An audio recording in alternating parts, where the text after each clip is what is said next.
Entonces, ¿dónde estaba? Aquí está. Ya.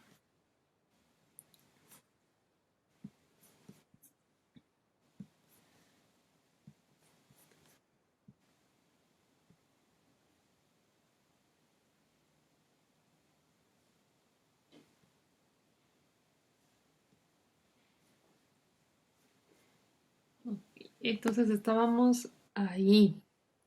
Precisamente hicimos varios ejercicios donde, como decía su compañero, nos pasamos de un sistema a otro sistema y veíamos cuánta cantidad de bits necesitaba yo para representar determinado número, ¿no? Ya sea de hexadecimal. Y habíamos llegado a que cuando yo tengo un número hexadecimal, el hexadecimal tiene 15 dígitos diferentes y cada uno de estos dígitos se puede representar con 4 dígitos binarios. Dependiendo del dígito, necesitará uno o dos decimales, como es el caso, por ejemplo, de la F, mientras que el octal, al tener solo 8 dígitos, utilizaba 3 bits binarios. Y entonces llegamos a, creo que aquí no estaba, ok, llegamos a algo que es esta ecuación, ¿no? Hay una ecuación que es la que nos explica dependiendo del número de combinaciones, cuántos bits binarios necesito. Entonces, si el número de combinaciones que me puede dar es igual a 2 elevado a la n, donde n es el número de bits. Ojo, cada vez que yo mencione bits, estoy hablando de números binarios. Entonces, cuando yo tengo, por ejemplo, 2 bits, 1 y 2, puedo representar 4 estados diferentes. 2 a la 2 y tengo 4 estados, como en este caso. Si quiero utilizar 3 bits, ahí tengo 8 estados diferentes. 8 estados donde el 0 también es un estado, ¿no? Ojo, esto es importante porque a veces el 0 como que como no cuenta, no, según nosotros en el sistema decimal, no es un número, pero en realidad sí es un estado. El 0 siempre va a ser un estado. Entonces, en ese caso, esta regla o esta ecuación de aquí de 2 a la n siempre me va a decir cuántos bits necesito para una combinación. Si yo tengo acá en este otro, aquí tengo hasta aquí. Necesito un dato que tenga 15 hasta el 15 combinaciones, eso lo logro con 4 bits. Entonces, con 4 bits tengo desde la combinación 0000 hasta el 1111. Y decíamos que no es coincidencia la forma en que se escribe. Y hay algo que hasta parece medio gracioso, pero es parte del comportamiento. Si ustedes miran este bit de aquí, esta columna es el menos significativo y mientras me voy alejando es el más significativo. Y algo que sucede es que el menos significativo siempre se va alternando. Tengo 0, 1, 0, 1, 0, 1. El siguiente es cada 2, 0, 0, 1, 1, 0, 0, 1, 1. El siguiente es cada 4, 4 ceros, 4 unos. El siguiente cada 8, 8 ceros, 8 unos y así va aumentando. Es así, se ve hasta, no sé, como si fuera algo más gracioso de lo que es, pero en realidad es por las ponderaciones que tengo. Entonces, digamos que yo quiero representar el número 1023.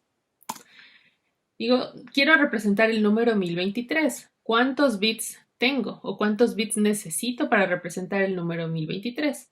Entonces puedo hacer uso de mi calculadora y ahí sacar el valor, despejar la n, ¿no?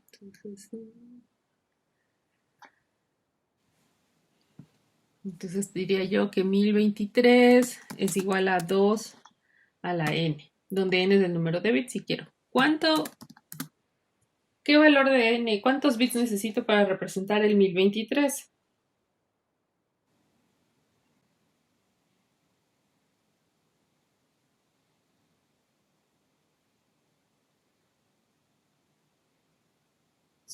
Es el logaritmo.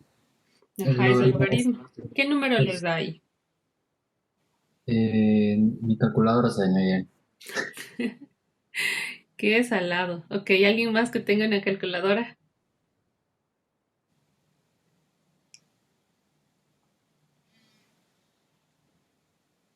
Me dice que sería 9.99, 10 prácticamente. Ok, es 10. Ay, 10 bits, de hecho. Entonces, ¿será cierto o no será cierto? Justo con esto que hicimos acá, mire. Entonces yo voy a, aquí tengo, eh, sería el bit 1, ¿no es cierto? Este es el 1, el 2, el 3. Vamos a ponerles arriba. Ay, 1, 2, 2 nomás. 3, 4, 5, 6, 7, 8, 9 y 10. O, bueno, mejor desde el 0 porque si no va a parecer que es otra cosa. Ya, desde el bit 0, que también es un estado, ¿no es cierto? Entonces me dicen que con 10 sí lo logro. Veamos si es cierto. Entonces el 2 a la 8 es del 256. El 2 a la 9 es del 512. Entonces si yo sumo todos estos de aquí, imagínense, me dice que necesito 10 bits. Con 10 bits, si a todos estos les pongo en 1, ahí tengo el número 1023. Miren aquí. Si ven abajo en la parte de Excel, me dice cuánto es la suma y me dice 1023. Entonces este es el dato, esto es con 10 bits. En justo este ejemplo que les puse es un número exacto. Entonces por eso, o sea, es un número donde todos están en 1 para tener ese valor. Si yo ya avanzo y digo, y el 1024, resulta que 2 a la 10 es 1024. Entonces, para representar el 1024 ya necesito 11 bits. ¿Qué pasa si el dato me sale, por ejemplo, digo, quiero representar el número, algún número y el rato que obtengo el logaritmo me sale un valor intermedio, como el 92, 94, mm, con alguna fracción? El problema de eso es que siempre tengo que pensar en el número superior, no en el número inferior, porque significa que necesita más de 9 bits para poder representar ese valor. Entonces, si me sale 9 punto algo, ya tengo que pensar en que el siguiente es 10. Si me sale 8.5, entonces son 9 bits, porque significa que con 8 todavía me sobra ese punto 5 y no me alcanza, entonces necesito más bits para poder representar esa cantidad. Normalmente lo más común es trabajar con los binarios, por eso vemos esta ecuación. Entonces, con eso, eh, esa era la parte que también nos faltaba, era revisar esta equivalencia que existía entre los diferentes sistemas, cómo transformarlos. Igual esto ya les voy a subir, si les dije, no, al final les hago un PDF y les subo así todo lo que hicimos para que ustedes también tengan. Y bueno, hicimos todas estas transformaciones. Además, en estos escenarios hemos trabajado únicamente con números enteros. No hemos trabajado con fracciones. Y resulta que las computadoras sí almacenan fracciones. ¿Cómo se llaman esas variables que declaramos cuando necesitamos la parte fraccionaria? Flotantes, Exacto, las flotantes. ¿Alguien tiene idea de por qué se llaman flotantes? por el floating point, es por el punto. O sea, por eso. Ya, ok. Sí, es por el punto y es y se llama punto flotante. Bueno, vamos a hacer unos ejercicios y de ahí le entenderemos mejor por qué se llama punto flotante. Pero el hecho es que es sencillo, como ven, es bastante sencillo y es preciso, y eso es lo importante, es preciso representar un número entero en binario. Cualquier número entero puedo representarlo en binario, pero el momento que empiezo a trabajar con los decimales o con la parte fraccionaria, perdón, ya no es tan preciso el sistema binario. Ahí empieza a necesitar otras cosas. Entonces, digamos que, no, mejor les comparto esta de acá. No, a ver, esta.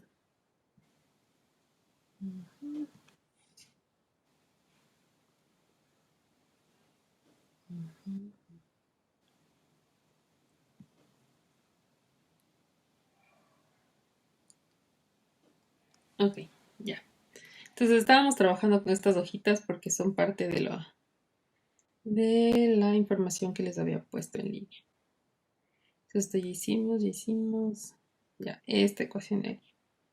Ok, entonces teníamos, de hecho, esto es lo que hemos utilizado, esta ecuación de aquí, donde cualquier número se representaba con esta relación. Ay, perdón, me están viendo.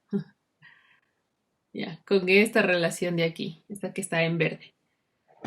Entonces, el momento que yo, donde tenía que la B era la base del sistema correspondiente, en este caso alfa, porque bueno, así lo he expresado en esta ecuación, es el dígito que acompaña el sistema de numeración, y teníamos las ponderaciones que estaban dadas por las potencias de cada uno de esos, de cada base, dependiendo de dónde esté ubicado ese dato. Y también tengo la parte fraccionaria en este sentido. Entonces nosotros trabajamos la clase anterior con esto. Si vieron, ve a la 0, empezaba, ¿no? A la 1, a la 2, hasta el valor máximo. Para hablar de la parte fraccionaria, por otro lado, aquí voy a tener el punto, la coma, cualquiera sea la forma en que lo representan. Y a continuación, la parte de la fracción donde voy a tener la misma ecuación. Miren, también tengo, por ejemplo, si fuera un dato, digamos que tengo este dato, ¿no? 1,01,11. Ese es, digamos que mi dato en binario. Y entonces, para pasar este dato a decimal, entonces yo haría 1 por 2, este sería el 0, el 1, el 2, entonces sería al cuadrado más 0 por 2 a la 1 más 1 por 2 a la 0. Hasta ahí, esta parte de aquí. De ahí, a partir del punto decimal, o del punto, sí, que separa enteros de fracciones, este de aquí se llama, este 1 sería el menos 1, el menos 2, y etcétera, etcétera, etcétera, dependiendo de la cantidad de decimales que tengan. Entonces, para armar mi número completo, me quedaría como que 1 por 2 a la menos 1 más 1 por 2 a la menos 2. Y ahí tendría mi número completo. Este número de aquí, ¿cuál es el problema cuando ya llego a las fracciones? Este 2 a la menos 1 no es nada más que un medio, ¿no es cierto? Este 2 a la menos 2 es un cuarto. Y a partir de esto, es decir, cuando ya empieza la parte de la fracción, únicamente voy a tener cada ponderación de los bits fraccionarios van a ser en progresiones de 2. Entonces sería un medio, un cuarto, un octavo, un 16avo, etc. Entonces, no necesariamente todas las fracciones con las que trabajamos pueden ser representadas utilizando estas ponderaciones de aquí. Y vamos a hacer un ejemplo para que nos demos cuenta de que es más complejo representar la parte binaria fraccionaria que la parte entera. Con la entera, ningún problema, pero con la fraccionaria sí. Entonces, este número en decimal que puse quedaría como, bueno, sería, a ver, 4 más 1 más un medio y más un cuarto. ¿Cuánto es eso en decimal? 5 punto, ¿cuánto?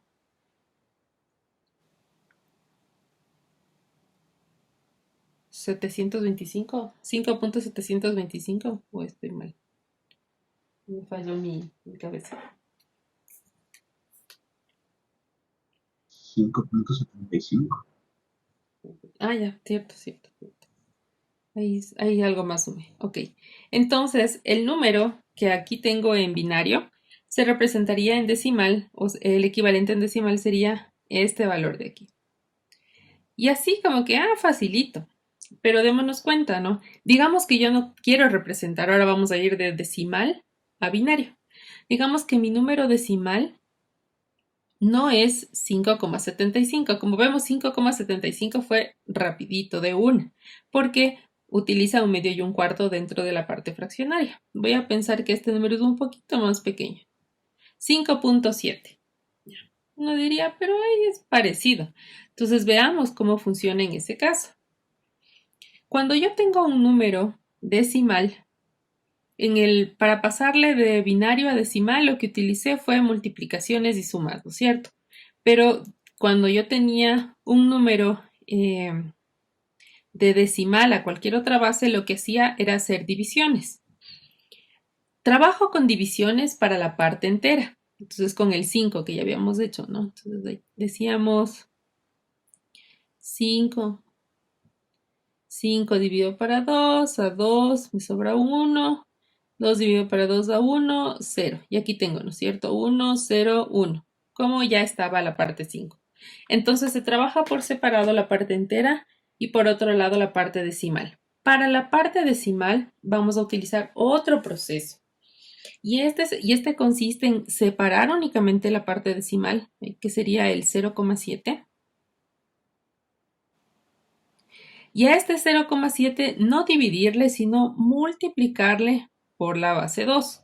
Por 2. ¿Por qué no dividirle? Porque aquí, si ustedes se dan cuenta, este segmento de aquí y de acá tiene exponente negativo. Entonces sería como que dividir 0,7 dividido para 1 sobre 2. Entonces al final es una multiplicación, ¿no es cierto? Eso sería. Por eso le multiplicamos. Y entonces 0,7 por 2, 1,4. Este 1 de aquí es el primer bit, es decir, es el dígito del 2 a la menos 1. Entonces separo este dígito y únicamente cojo la parte fraccionaria, que es el 0,4. 0,4 por 2 es 0,8. Entonces, digo, cojo este 0, le pongo acá y únicamente rescato la parte decimal, fraccionaria. 0,8 por 2 es 1,6. Misma historia. Cojo el 1, le pongo acá y me quedo con el 0,6.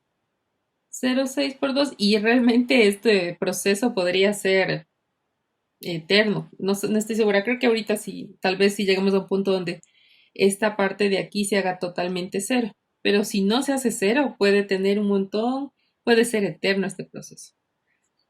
0,6 por 2, 1,2 y creo que ahí muere. Bueno, puedo seguir. Sería 1 acá, 1 acá y ahora 0,2 por 2, 0,4. Cojo el 0 hacia acá. Me parece que este número se va al infinito Ajá, por y puedo doblación. continuar un montón. Digamos que ya me cansé y digo, no, ya para qué tantos, con esos me parece suficiente. Entonces el dato me quedaría como 101, 10110. Entonces, este dato de aquí, este 0 de aquí, hasta como nos podemos dar cuenta, no le está aportando nada a mi dato final. Lo mismo, si tuviera ceros para acá, no le estarían aportando nada. Entonces, mi dato podría quedar así, ¿no es cierto? 101,1011. Y entonces veamos cuánto es de ese valor. Utilizando la misma idea que teníamos acá arriba, aquí, esta de aquí, vamos a hacer la misma ecuación, ¿no es cierto? Entonces, ¿dónde le hago? Bueno, le voy a borrar esta última línea que no le usamos. Y acá abajo le voy a poner. Entonces, bueno, ya veo, este de aquí nos damos cuenta, no le voy a poner toda la ecuación, voy a calcular solo la parte fraccionaria porque este ya vemos que es del 5, ¿no es cierto? Y vamos a ver cuánto es este valor. Entonces, ese valor sería 1 por 2 a la menos 1 más, no le voy a poner el 0 porque ese sería por 2 a la menos 2 más 1 por 2 a la menos 3 y más 1 por 2 a la menos 4. Entonces eso sería 0,5 más 2 a la menos 3 es 0,125 y más, ahí es a la menos 4, ¿no? Sí, a la menos 4 que me da 0,0625. 0,0625. Al final esta parte fraccionaria ha sido 0,68.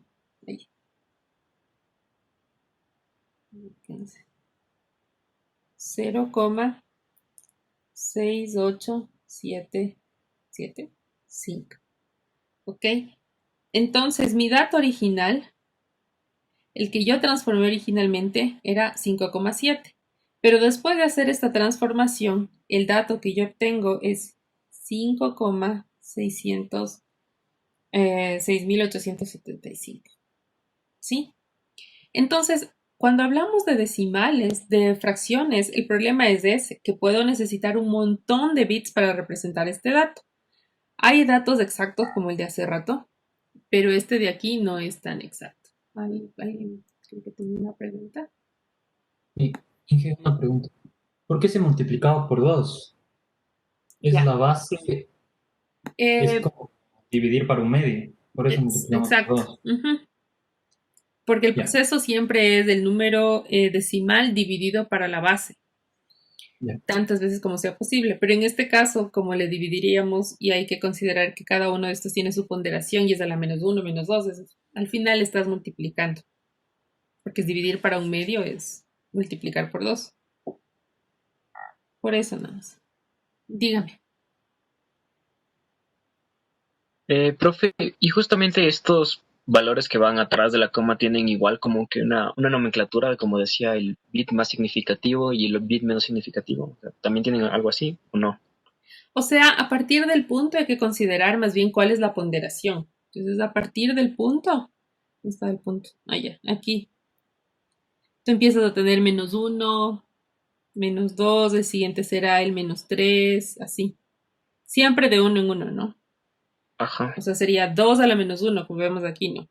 2 a la -1, 2 a la -2, a la -3, a la -4, a la -5, dependiendo del dígito que acompañe la cantidad. Entonces, Claro, de pero no ahí, tienen como que hablar un del nombre más especial. significativo, menos significativo, más bien es como hablar del que está más cerca de la coma y el más alejado, en ese sentido. Ok, ya, profe. Entonces, eso es lo que nos lleva a la declaración de esta variable que decíamos de flotante. ¿Por qué? Bueno, el otro día les había mencionado que las computadoras trabajan con 64 bits. Entonces tienen todos esos transistores para almacenar un dato. Cuando el dato es entero no hay ningún problema. Lo que va a hacer... Ya. Lo que va a hacer mi computadora es tener, ¿no es cierto?, este espacio de memoria. Hagan de cuenta que esos son... Si es un entero, va a empezar a almacenar el dato desde el 0, ¿no? 0, 1, hasta llegar al 63, porque dice que mi compu es de 64 bits. Pero si yo declaro un flotante, se llama flotante porque como se dieron cuenta en el caso anterior, dependiendo del dato, voy a necesitar más bits o menos bits. Por ejemplo, si mi flotante era el 5,75, entonces eso tranquilamente entraba aquí, ¿no? Entonces pongamos 0, 1 y hagan, bueno, 2, 3, 4.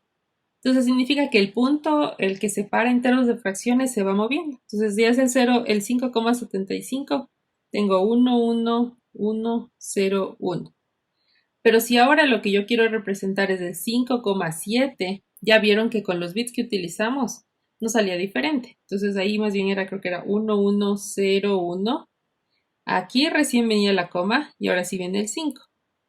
Entonces, esta coma de aquí se va moviendo, por eso se llama punto flotante, porque el sistema mira cuántos bits necesito y normalmente la cantidad de las fracciones necesita más bits cuando son fracciones muy complejas para poder representar esa información. Y ahí está también la capacidad de nuestras calculadoras de que poder ejecutar bien alguna operación, ¿no? De que puedan tener espacio para guardar todos los bits que yo quiera en la parte fraccionaria. Para cualquier otro sistema de numeración, igual tendría la coma flotante y pensaría, ¿no? Entonces, si es un hexadecimal, por ejemplo, D5, A, base 16, Entonces sería D por 16 más 5 más A por 16 a la menos 1. Y así, en la base que sea. Y si es octal, entonces igual tendría 8 a la menos 1, 8 a la menos 2, 8 a la menos 3. Y para la parte fraccionaria, si quiero transformar a hexadecimal, la misma historia aplica, ¿no? Teníamos el 5,7. Veamos si le transformamos el 5,7 hexadecimal. Les digo, tengo 5,7 y este valor quiero transformarle a hexadecimal. Este es un dato decimal y quiero transformarle a hexadecimal. Entonces el 5 en hexadecimal y en decimal se ve exactamente igual. Entonces a ese ni le veo feo. El 7. Entonces el 7 sería de multiplicarle por 16. Perdón, 0,7 por 16. ¿Cuánto es eso?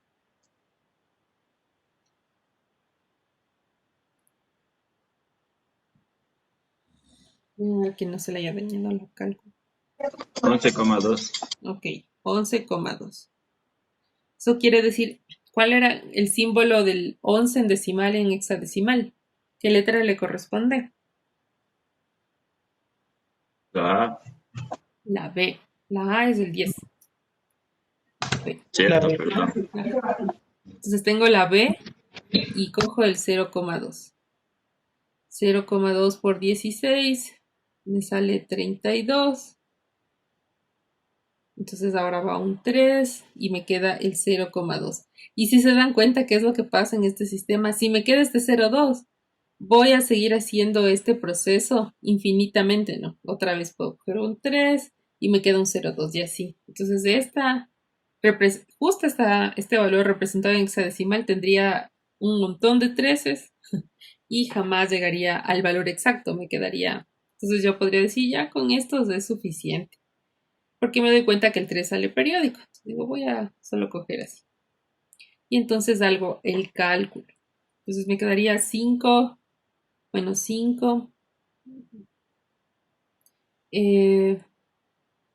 más 11 por 16 a la menos 1 más 3 por 16 a la menos 2 y eso me queda 5. Esto era en hexadecimal.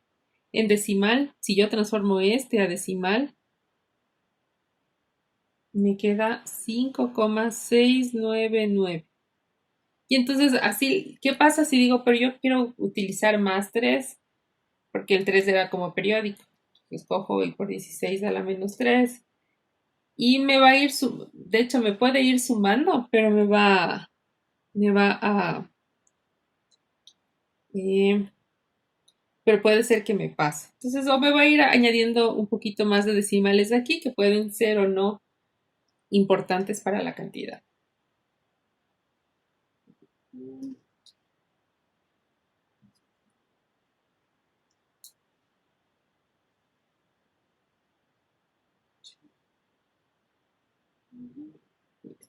Ok, ¿ya? Entonces eso es lo que sucede con estos. Por eso se trabaja en flotantes, por eso el punto flotante, porque se tiene que mover dependiendo de la cantidad de bits que necesite en la parte fraccionaria.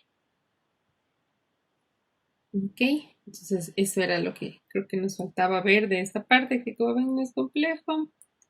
Y de ahí, bueno, de ahí habíamos visto vimos los sistemas de numeración. Ahora existen otros que no son sistemas de numeración, son códigos, que es muy diferente. Entonces, un código no entra dentro de los sistemas de numeración porque los sistemas de numeración lo que yo hago es calcular algo y pasarme al otro, ¿no es cierto? Hay una ecuación, ecuación y una forma matemática de pasarme de un sistema a otro sistema. Ya vimos, como dijeron, de entre todos contra todos. Pero un código es diferente. Un código es una asignación. Nos pusimos de acuerdo y así va a funcionar. Si yo les pongo una prueba, si estuviéramos en presencial o algo así, o quién sabe, les pongo una prueba de opción múltiple y hay A, B, C, D. ¿Cómo se comunican ustedes la respuesta? En presencial a veces llegan al punto de que dicen, si me toco la cabeza es A, si me rasco la nariz es B, si es la oreja B, y etcétera, ¿no? Eso es un código. No hay una ecuación matemática que me diga cómo me paso del uno al otro, pero es un acuerdo entre dos sistemas. Eso hace Samuel y Felipe, profe, pondrá atención. Ah, ya les voy a decir, ya les voy a poner en la cámara. Ok. Ya, pero eso es un código. Entonces son cosas diferentes. No es lo mismo un sistema que un código. Entonces el código ha sido se han puesto de acuerdo para comunicarse entre diferentes sistemas. Y existen códigos que nos ayudan este código, por ejemplo, que estamos viendo en pantalla, es el código decimal, bueno, decimal codificado en binario, binary code decimal, algo así. El BCD. Este de aquí no es como les decía, no hay una regla en realidad, sino que es una forma de representar datos, que nos ayuda cuando queremos visualizar datos en displays, por ejemplo. Ahí es mucho más, ahí es útil, ya lo haremos. Y entonces, ¿de qué se trata?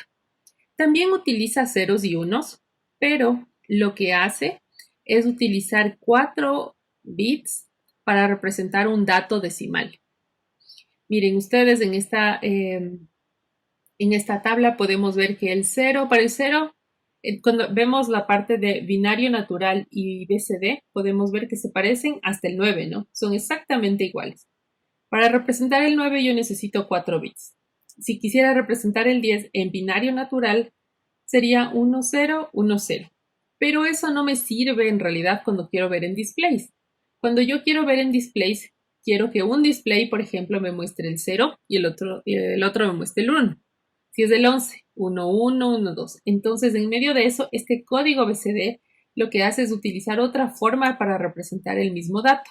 Miren, como el 10 en decimales 1, 0, lo que hace es separar los datos y cada uno de estos dígitos decimales utiliza 4 bits para representarse. Entonces, el 10 sería 0, 0, 0, 1 y el 0 los otros ceros. Lo mismo el 11, el 12 y el 13. Entonces, es como que utilizo las unidades y veo cuál es la combinación en BCD y utilizo las decenas y acá tengo esta otra combinación. Todo pensando en el dígito decimal. Existen, por ejemplo, del 9 para 4 bits, creo que acá mejor, para 4 bits, con 4 bits yo podía representar todos estos estados, justo los que están en verde, todos esos estados puedo representar con 4 bits. Pero el código BCD deja inutilizados estos de aquí. Es decir, el código BCD no reconoce, no hace nada si o sea, para el código BCD este código no existe. Esta combinación no es BCD. Veo un dato así, digo, eso no es BCD. Eso es binario natural, pero BCD no, porque no está dentro del código BCD. ¿Sí? Entonces, ese es uno de los códigos que se tiene y que sirve para observar la información en displays prácticamente. Entonces, hay circuitos integrados cuya entrada es BCD y a la salida hacen cualquier otra cosa. Entonces, significa que pueden recibir datos únicamente de estas combinaciones de aquí. Si es un dispositivo que recibe, es un dispositivo, imaginen, de hecho estos son los decodificadores para los displays, que tiene 4 entradas. Entonces nos dice la entrada es BCD. Y entonces dependiendo de este valor, a la salida, dan de cuenta que es un display. Se ve chistoso, pero es un display. Lo que llegan de cuenta que a la entrada, perdón, solo va a admitir estos datos, porque es de 4 bits, donde normalmente el A es el menos significativo y el D es el más significativo. Entonces, si yo aquí pongo, este sería A, B, C y D. Si pongo esta combinación de aquí, que es el número 4, acá voy a ver el 4. Si pongo acá esta otra combinación, 0, 1, 1, 0 aquí, 0, 1, 0, ay no, bueno, así, sí. 0110, ese es el número 6. Entonces voy a ver, dependiendo de cómo se haya configurado, puede ser que vea un 6 así o que solo vea el 6 que parece una B. Si yo llego a poner un dato como este de acá, que no es un código, ay, 10.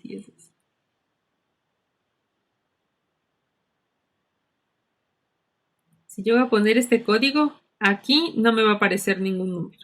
Es como que, o puede darme un error, como que se prendan todos los LEDs o se apaguen todos los LEDs, o no reconozca, o me salga un número raro, ¿no? Por ahí me sale una combinación así, que no tiene nada que ver con, no es ningún dato. Entonces, así, los negritos son la otra parte que no se prende del display.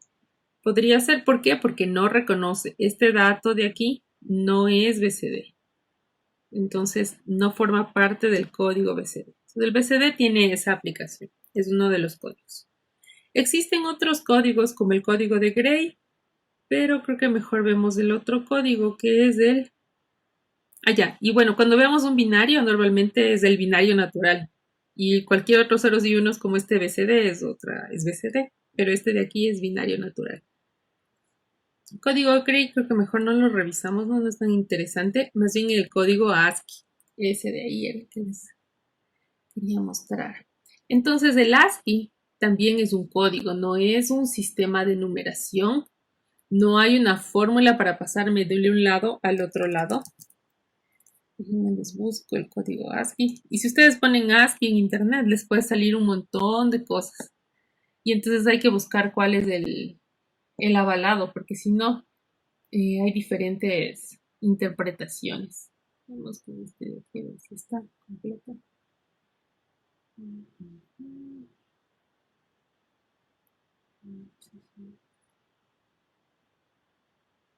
Ya, este sí está bien. Entonces, el ASCII, que viene de, como dice, Stands for American Standard Code for Information Interchange, también es un código que lo que hace es traducir la información para que yo pueda observarla. Miren aquí. Entonces, si ven aquí hay una tabla donde tenemos decimal, hexadecimal, octal y este chart, que normalmente decimos un chart, que es un carácter, que es de la parte del código ASCII. Entonces,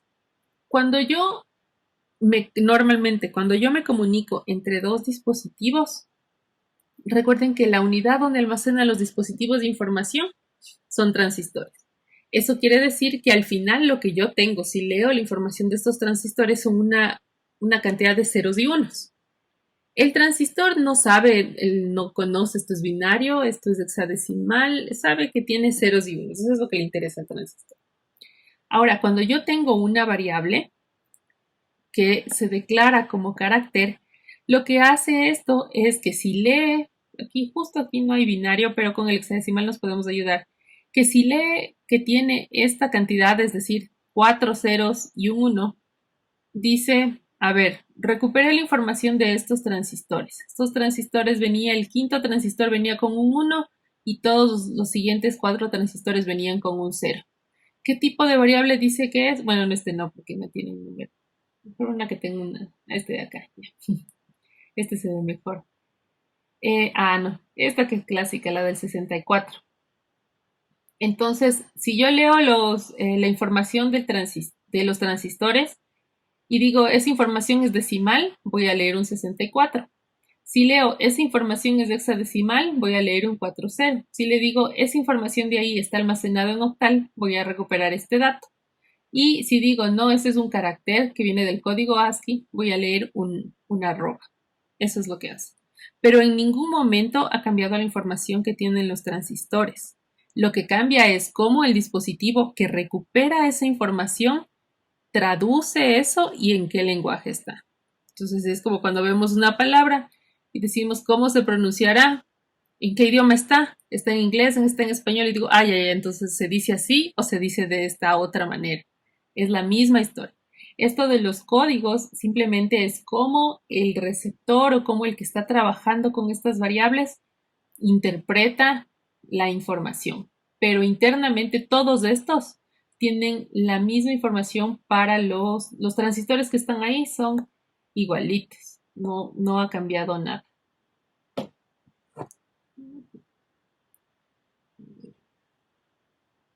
Entonces decíamos,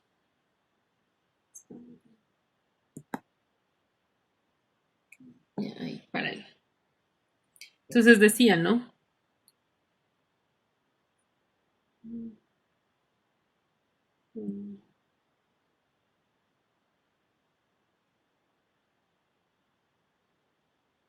Ya, ahí están. ¿Sí están 8? Sí, sí están 8. Ok, entonces yo tengo a mis transistores con información. Y resulta que la información del transistor es esta.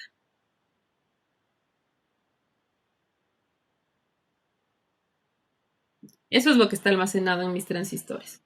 Entonces, si digo, quiero cómo se ve esto en decimal. Entonces, claro, en decimal, facilito. Decía yo, cada uno tiene una ponderación, ¿no es cierto? Entonces, este era 1, 2, 4, 8, 16, 32, 64 y 128. Entonces, solo este transistor de aquí, este en 1.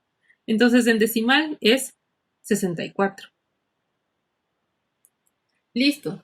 No, pero yo quiero que ahora esa misma información de los transistores se interprete en hexadecimal. Claro, perfecto. Usted quiere hexadecimal. En hexadecimal cojo cada 4, ¿no es cierto? Cogía yo cada 4 y le hacía la comparación con mi tablita que sabía. Entonces, este de arriba es el número 4 y este de acá abajo es el número 0. Así se ve en hexadecimal. Ahora quiero en octal. Ok, en octal cogía cada 3. Entonces voy así.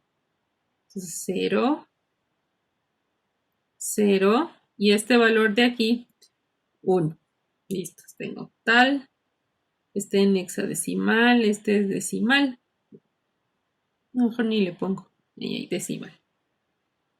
Pero, ¿qué pasa con los caracteres? En cambio, entre todos estos de aquí, justo los que yo acabo de hacer, existía una ponderación.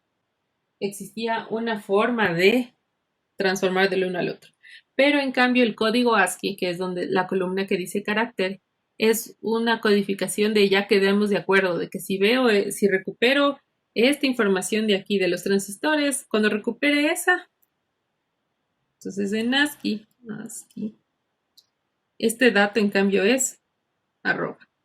Por eso es que cuando no encontramos el arroba, que es lo que decíamos, alt 64, no sé si alguna vez utilizaron en alguna computadora.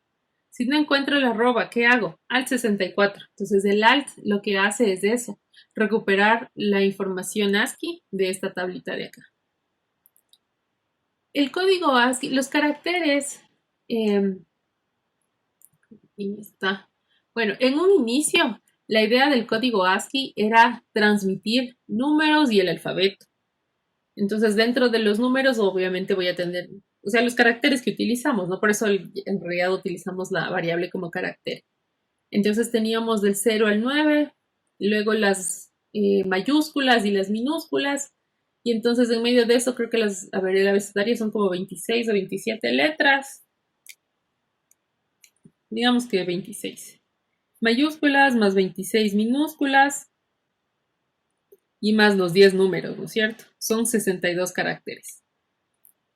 Si necesito tener 62 combinaciones, ¿con cuántos bits puedo lograr 62 combinaciones?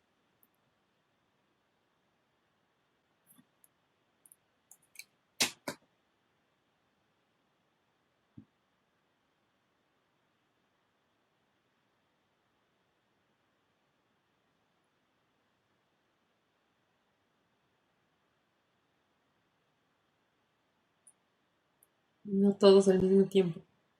Si quiero lograr 62 combinaciones. 7 bits, porque es más chiquito que 64. Ok. No, no es. Ah, no, sí. Sí, sí, sí. Ajá, ok. Listo. Sí, sí. No, con 6 nomás, no con 7. Con 6. Porque mira, Yo dije 62, entonces para el 64 necesitas este, pero significa que estos otros 6 llegas al contar hasta el 63, con 6 bits. Ok, entonces decíamos que para el alfabeto y los números, con 6 bits es suficiente. Pero empezaron a aumentar otros caracteres, ¿no? Que si el punto y coma, que si las más, menos, por y todas estas otras cosas, ¿no? Y por aquí hay otros que tienen otras funciones, que si es un tab horizontal, un backspace, etcétera, etcétera, etcétera. Entonces, como fueron aumentando eso, al final dijeron, hagamos que el código ASCII tenga 8 bits. Al final, en realidad con 7 era suficiente, pero como normalmente la mínima cantidad de información que manejamos son 8 bits, entonces el código ASCII realmente tiene 8 bits. Por eso encontrarán en alguna página donde ya pueden enviar hasta caritas felices y emojis y esas cosas, era porque dentro del código ASCII sobraba todavía. Miren, este código ASCII de aquí está entre el 0 y el 127, que serían 7 bits. Entonces ya tal vez el más completo, ya cuando ven que pueden enviar caritas y eso, es porque el código ASCII ya se considera hasta de 8 bits. Y por eso se llaman caracteres. Entonces es un código que no tiene nada que ver, no hay una forma matemática para decir la D multiplicado, dividido, lo que sea, por algo me va a dar el 100 en decimal, no hay. Entonces es un código que se utiliza para la comunicación. ¿Alguna pregunta?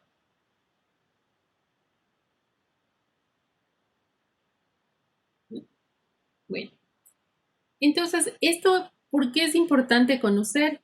Porque normalmente cuando yo me comunico entre dos dispositivos, a veces en el un dispositivo le digo al dispositivo, voy a enviar números. Y de pronto el otro dispositivo me empiezan a aparecer letras. Se empieza a ver A, B, C, D, y es como que, pero yo estoy mandando números. Resulta que un dispositivo trabaja con una variable que es entero y el otro dispositivo trabaja con una variable declarada como carácter. Entonces reciben la misma información, es decir, el mismo dato de mis transistores, el dato es igualito, lo que está cambiando es la forma en que interpreta esto. Entonces sí es importante que cuando comunico dos dispositivos ambos sepan cuál es el lenguaje que están manejando, cuál es el código que están manejando para que puedan comunicarse. Si no, voy a tener un poco esas dificultades.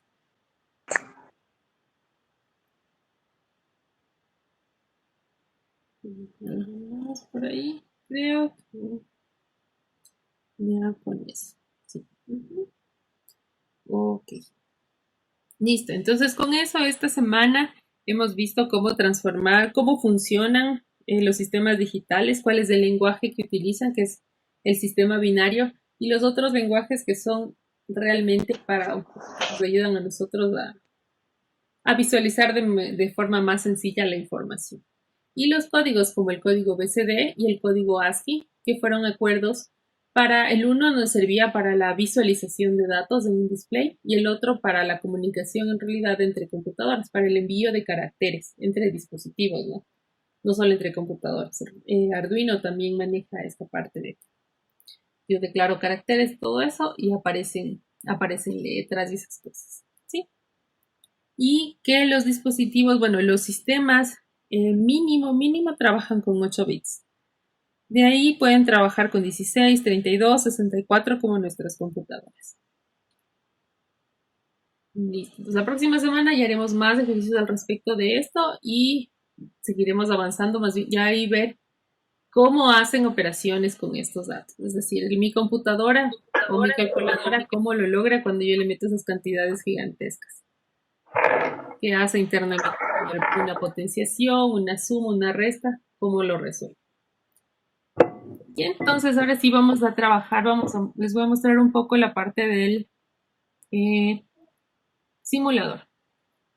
¿Pudieron ya instalar todo el Proteus?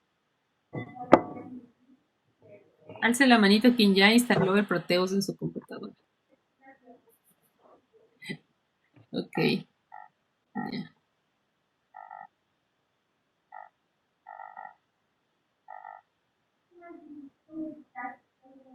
Okay.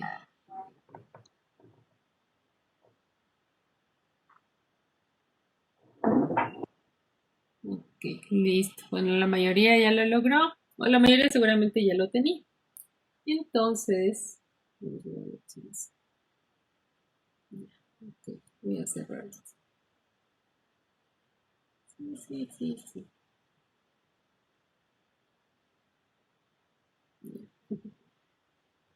Bueno, espero que que el Proteus que hayan instalado en sus computadoras esté bien pirateado, la verdad. Porque hay una dificultad cuando, sí creo que sí les mencioné, ¿no? Cuando a veces uno no lee bien las instrucciones de todos los pasos que hay que seguir. Está trabajando en una simulación, en alguna cosa, y de pronto se cierra.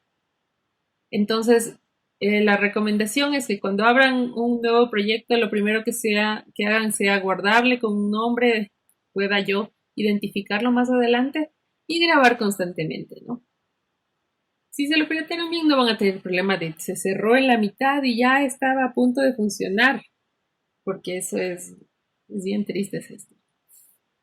Ok, entonces tenemos esta pantalla de aquí, que es la de Proteus. Como ven, esta es la versión que yo tengo.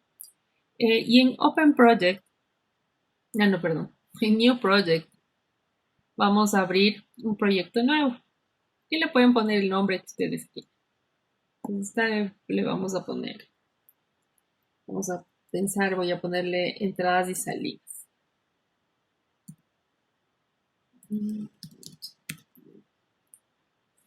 Next. Pueden utilizar cualquier tamaño, no tienen ningún problema al respecto. Y todo next. No es muy complejo lo que vamos a simular.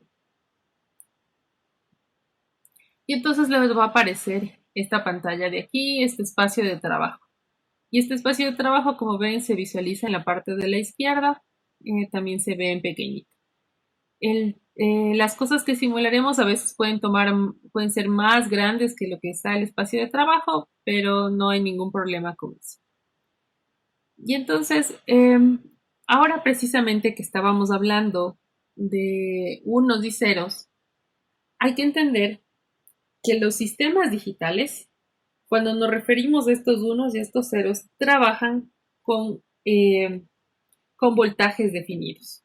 Todas las empresas ya se han puesto de acuerdo, se pusieron de acuerdo cuál es el voltaje, qué voltaje se iba a interpretar como uno lógico y qué voltaje se iba a interpretar como cero lógico. Y trabajamos con cero lógico con 0 voltios y uno lógico con 5 voltios. Ese 5 voltios es el valor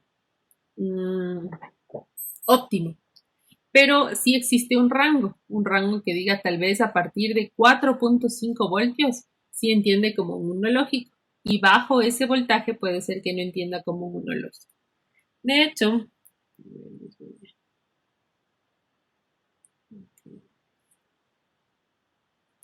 así antes de simular.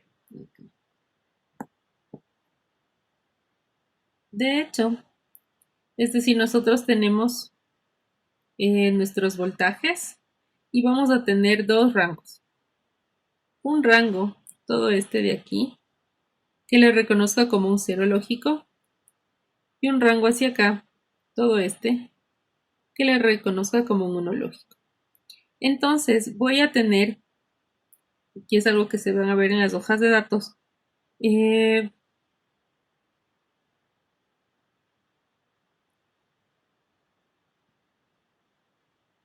normalmente le ponen así. Es como que el voltaje del low, el más alto, el máximo, el high, y el otro, el L, el más pequeño. Y entonces así mismo voy a tener como que un voltaje mínimo para que yo reconozca como alto acá arriba. Y realmente también tengo un tope, ¿no? Un voltaje alto y el tope hacia arriba. Existen en el mercado dos tecnologías. Así como en los transistores ustedes seguramente aprendieron acerca de los CMOS y los BJT. ¿Cuál era la diferencia entre ambas tecnologías? ¿Alguien que se acuerde? Me parece que Las- los... Dale, dale, si quieres. es la forma de funcionamiento, porque el, los FET trabajan con efecto de campo por el estrangulamiento y Los BTJ trabajan por movimiento de electrones. O sea, dentro del BTJ es como tener dos diodos. Ok. Bueno, por un lado sí, son dos tecnologías diferentes. Todo lo que es CMOS normalmente se activa por voltaje y lo que es BJT se activa por corriente. Entonces son diferentes condiciones en las que trabajan en ese sentido. Entonces el uno, por ejemplo, necesita una corriente específica. Por eso cuando trabajábamos con ciertos transistores yo tenía que ver qué tecnología era y ir a la hoja de datos y en la hoja de datos me decía necesita una corriente de base mínima de tanto voltaje, de tanta corriente, perdón, no sé, 20 miliamperios, 10 miliamperios, etcétera. Mientras que cuando hablo de CMOS estoy hablando de voltaje. Entonces me habla siempre de voltajes y el BJT o toda esta otra tecnología habla de corrientes. Entonces, asimismo, tenemos dos familias. La una es la familia CMOS y la otra se llama la familia TTL, que son dos familias diferentes. Ambas reconocen ceros y unos, van a trabajar con ceros y unos, solo que los límites de voltaje entre cada una de ellas son diferentes. Los TTL tienen un rango de aceptación mucho más amplio que los CMOS. Es decir, puede ser que en un TTL, déjenme ver si tengo una hoja de datos por aquí, voy a buscar una hoja de datos.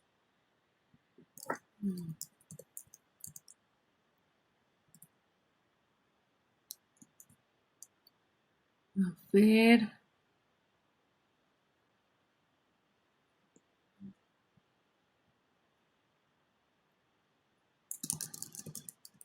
Bueno, y entonces en cualquier elemento siempre que ustedes busquen, tienen que ir a la hoja de datos. Es importante ver la hoja de datos, porque la hoja de datos tiene toda la información correspondiente a este dispositivo. Nos explica cómo funciona, cuáles son sus características eléctricas, a qué puede estar sometido, qué puede hacer y qué no puede hacer. Se me perdió.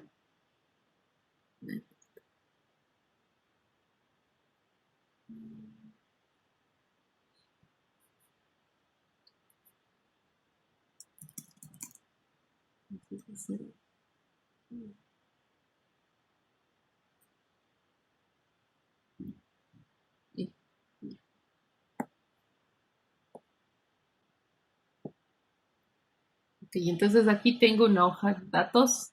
Esta es de la familia TTL. Entonces vamos solo a ver la parte eléctrica.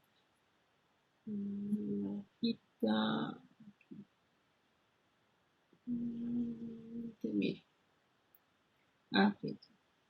Ok, entonces miren, aquí tengo, más bien es de entrada. Bueno, entonces veamos de aquí cómo queda de entrada. Ok, entonces normalmente todo dispositivo me va a decir cuál es el voltaje que puede soportar. Todos los sistemas que vamos a utilizar, nosotros vamos a trabajar con la tecnología TTL, que es la tecnología que tenemos en el laboratorio. En la simulación no se nota mucho la diferencia de si escojo un dispositivo TTL o me busco otro de otra familia. No van a ver la diferencia, porque la simulación Proteus es como que ignora obviamente, ¿no? Como no está sometido a ninguna condición física, ignora cualquier perturbación externa. Pero en vivo, si armáramos, sí se notaría un poco el comportamiento. En todo caso, todos los dispositivos con los que vamos a trabajar este semestre, todos los circuitos integrados, trabajan en este rango del voltaje de alimentación. Como pueden observar, nos dice que el voltaje de alimentación está mínimo, dependiendo, miren, bueno, esta hoja de datos pertenece a dos dispositivos diferentes. En el 7404 dice mínimo 4.75 y máximo 5.25. Es un rango bastante pequeño. Entonces, este de aquí, de ahí el nominal nos dice 5 voltios. Es recomendable trabajar siempre en el nominal. Obviamente va a funcionar con menor voltaje, bueno, es poquito, ¿no? O más voltaje. ¿Qué me conviene? Bueno, me conviene primero trabajar con el nominal porque eso me garantiza que va a funcionar bien. Puedo yo trabajar al límite y me dicen, no, pero yo digo que con 4.8 sí lo logra. Sí, sí lo logra, pero este voltaje de aquí es el que le da la fuente de alimentación. Y entonces hay que considerar que la fuente de alimentación es la que provee la potencia a todo el circuito. Si yo le bajo un poco el voltaje, le voy a exigir más en corriente. Y eso es un problema ya con los dispositivos. Pareciera que no, pero empieza a afectar eso. Porque también estos aquí creo, no sé si estará algo de la potencia, pero la potencia al final es el resumen de la energía que necesita un dispositivo para trabajar, ¿no? Entonces decíamos potencia era igual a voltaje por corriente. Si le bajo el voltaje y necesito cierta potencia, va a ocupar más corriente. Entonces, ¿qué es mejor? ¿Bajar el voltaje y pedir más corriente o viceversa? Viceversa, súbale un poquito el voltaje y trabaje con menos corriente. Porque la corriente es responsable también del efecto Joule, que es el calentamiento de los cuerpos. Entonces, yo debo pensar siempre tratar de ocupar la menor cantidad de corriente posible para que no se me calienten los dispositivos. Otra de las cosas que podemos observar aquí, miren, es el voltaje de entrada para un nivel alto. Y el nivel, el nivel alto, sí. Entonces me dice que mínimo debe ser 2 voltios. Eso quiere decir, acá en mi gráfico, me dice que este voltaje de aquí, mínimo debe ser de 2 voltios. De 2 voltios para arriba, ya se puede interpretar como un 1 lógico. Eso es lo que me dice. Ah, no, a ver. Sí. Y para la salida, para interpretar un 1 lógico, dice que máximo debe ser 0,8 voltios. Eso quiere decir que este valor de aquí, máximo debe ser 0,8 voltios. Para esta familia en específico. Entonces los TTL trabajan en un rango más amplio. Los CMOS trabajan ya voy a ver otra hoja de datos a ver si está ahí, pero nos explica un poco eso. Entonces, a este segmento de aquí, si ven, entonces ahí desde el 0,8 voltios hasta el 2, a esto se le conoce como la zona indefinida. Porque el dispositivo no me garantiza cómo me va a responder. El dispositivo, si tengo de 0,8 voltios para abajo, es 0 lógico. Y si tengo de 2 voltios para arriba, es un 1 lógico. Y si le pongo en la mitad, pues el fabricante se lava las manos y me dice, no sé, usted para qué le puso un voltaje que no era. Tiene que trabajar en estos límites. Asimismo, eso con respecto al voltaje de entrada. Ahora, todo dispositivo tiene sus limitaciones de cuánta corriente puede salir de su terminal. Aquí nos dice, mire, corriente de salida para un nivel alto. Es decir, ¿qué corriente, cuando yo tengo un 1 lógico a la salida de un dispositivo, qué corriente máxima me puede dar el dispositivo? 0,4 miliamperios. Y en cambio, cuando tengo una salida en 0 voltios, en 0 lógico, puede ser 16 miliamperios. Este 16 miliamperios va a ser nuestro límite. A ningún dispositivo debo sacarle yo más de 16 miliamperios. ¿Por qué? Le empiezo a sacar más corriente, se va cayendo el voltaje. Se cae el voltaje y ya empieza a no funcionar bien y no reconoce bien los ceros lógicos y los unos lógicos. Entonces es una cadena de errores que empieza a suceder y después digo, pero sí se prende el LED, no entiendo por qué no funciona. Porque resulta que la corriente que para nosotros es invisible no es suficiente para alimentar todas las cosas que tenemos conectadas. Entonces vamos a probar aquí. Hoy vamos a trabajar con una compuerta. ¿Dónde está? Una compuerta que justo lo que acabamos de ver en la hoja de datos. Es un circuito integrado. Vamos al inicio. Que como ven dice que es un inversor. Un inversor tiene la habilidad de que si yo le pongo un 1 lógico a la entrada, voy a ver a la salida el valor opuesto, que sería un 0 lógico. Y viceversa, si pongo un 0 lógico a la entrada, voy a ver a la salida un 1 lógico. Y eso vamos a probar con este dispositivo de aquí. Este de aquí se llama el 74LS04. Entonces así mismo le vamos a buscar acá. Entonces vamos a esta pestañita que dice P, que es de los dispositivos o de PIC Devices. Y en realidad le podemos poner LS74, LS04. Mi recomendación Miren, aquí nos dice, yo le pongo este valor y me salen estas tres opciones. Esta de aquí, esta compuerta, vamos a ir viendo la próxima semana, creo. Esta compuerta de aquí se le conoce como la compuerta NOT. Yo puedo utilizar esta o decir, voy a ver la NOT. Le pongo NOT, porque se llama NOT. Y aquí también hay, ¿sí ven? Entonces hay exactamente la misma. ¿Cuál es la diferencia? ¿Cuál es la recomendación? Cuando yo voy a simular, trato de no simular con los dispositivos genéricos. Simulo con el nombre del dispositivo. Cuando simulo con los genéricos nunca tienen errores, nunca tienen limitaciones, les puedo sacar 10 amperios que no pasa nada, pero el momento que cargo el dispositivo con el código, con el código del fabricante, el programa a través de las librerías ya limita, ya me trae todas estas limitaciones físicas que tiene el dispositivo. Entonces, a pesar de que ambos, si ven en la previa, son igualitos, es mejor trabajar con el de arriba, ahorita que solo vamos a simular cosas. Entonces, este dispositivo...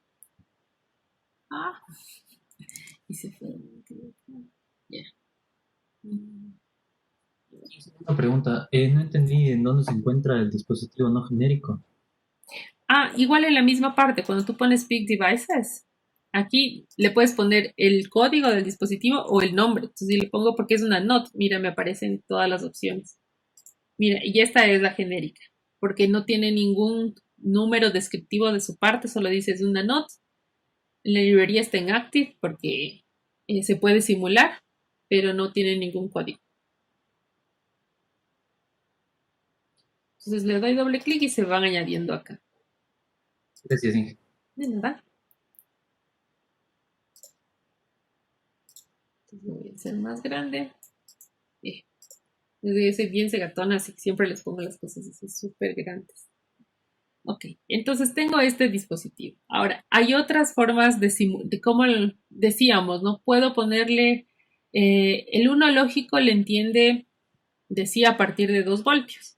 Entonces tengo diferentes formas de hacer eso. La parte fácil y la parte difícil. Vamos a hacer primero la parte fácil y luego vemos la parte más compleja, que sería en el caso de que quisiera implementar.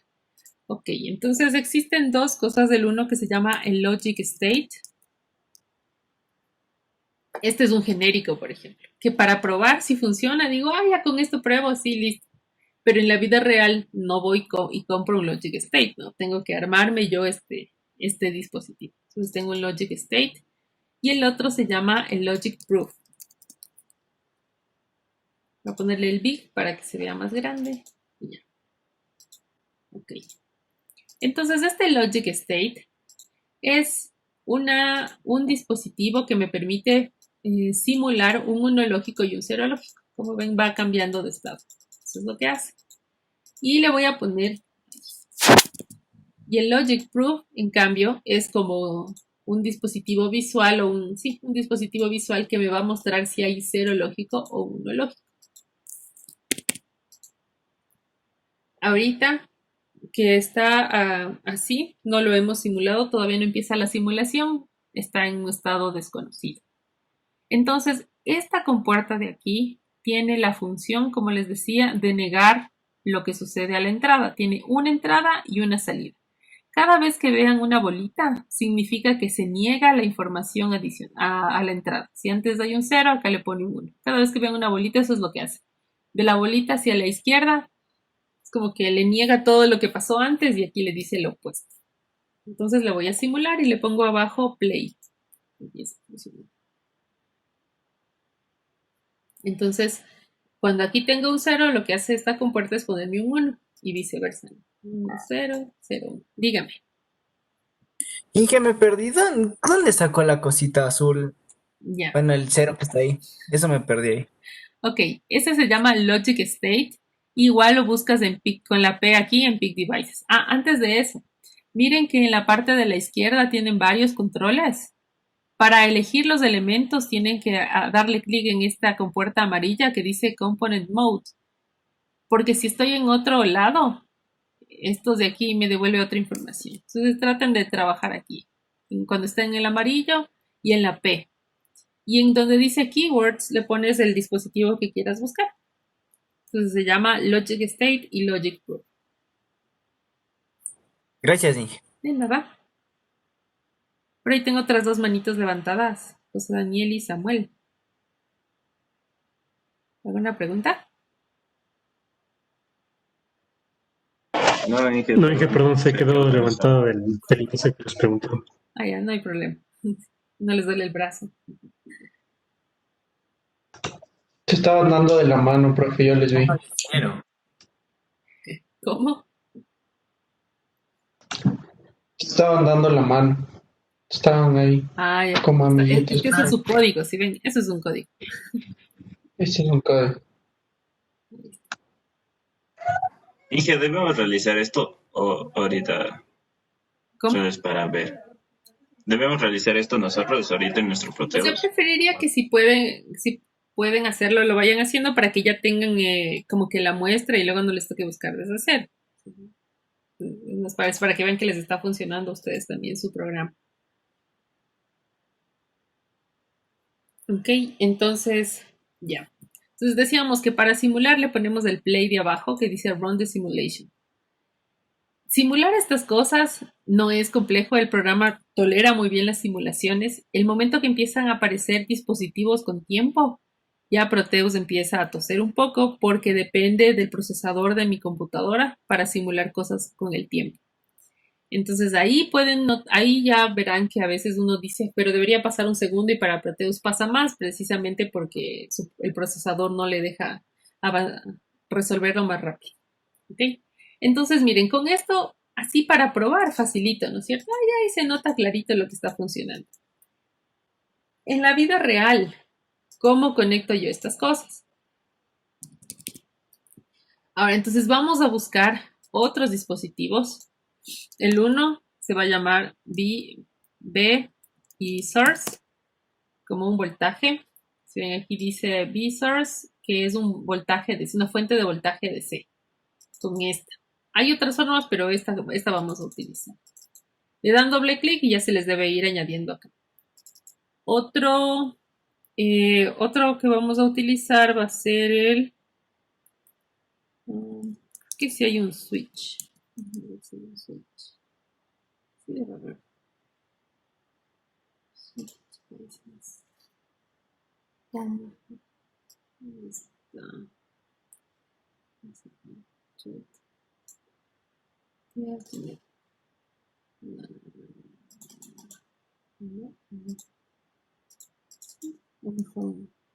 Está como RTS Switch. Ok, gracias. Ah, ya. Ah, no, pero... No, esta es otra cosa. No es ese. Busquémosle el push button mejor. Okay. O el bottom, no sé. Ah, ya. Este que dice button active, ese es otro. Ya que sería un pulsador. Ese. Adicionalmente ahora sí vamos a usar resistencias, ¿no? Resistance. Hay una que es la... No me entra toda en la pantalla. Creo que es poniéndole solo res, que es lo que Ajá, sale. sí, creo que ya. Soy yo nada más. Es que no quería que me apareciera todito. Aquí en resistors. Aquí está. Ya, no un potenciómetro, no el que dice solo res. Exacto. Y un LED. Claramente debe haber un LED ahí.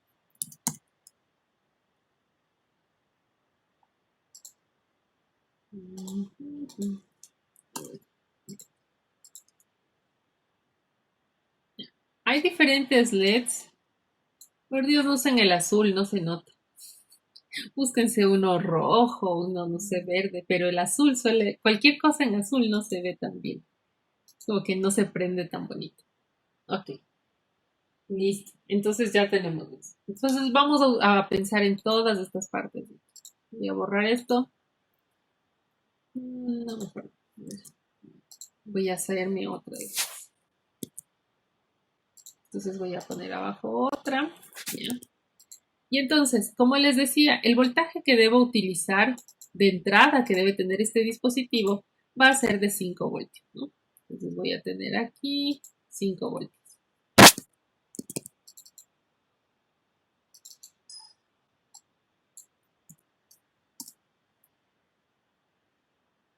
Sí, ya, ahora voy a poner el potenciómetro, el pulsador aquí, que va a ser el que deje pasar o no deje pasar el voltaje. Estos dispositivos, dependiendo de si son TTL o de son CMOS, yo puedo así como ven, coger directamente el voltaje y pasarlo al dispositivo. Pero no me acuerdo, pero mejor le vamos a utilizar para evitar esos problemas. Vamos a poner una resistencia en la mitad. ¿Cuál es el objetivo? ¿Qué hace una resistencia? ¿Para qué usamos resistencias? ¿Qué dice el público? Para proteger a los elementos. Ok. Sí, o sea, sí, pero el término sería para limitar la corriente. Eso es lo que hace la resistencia. Porque el momento que yo pongo esta resistencia, mi circuito queda 5 voltios, la corriente que va a pasar por ahí será los 5 voltios dividido por esa resistencia, ¿no es cierto? Entonces, si yo pongo una resistencia de 1 ohmio, digamos que me jalo ahorita y no veo los 10K, le pongo de 1 ohmio, van a pasar 5 amperios por eso. Y el dispositivo no admite 5 amperios, se muere si le lleva a poner 5 amperios, porque todos estos dispositivos trabajan con corrientes, toda la electrónica trabaja con corrientes súper bajas.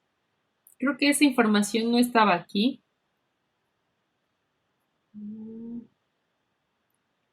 Aquí está bien. Corriente de entrada.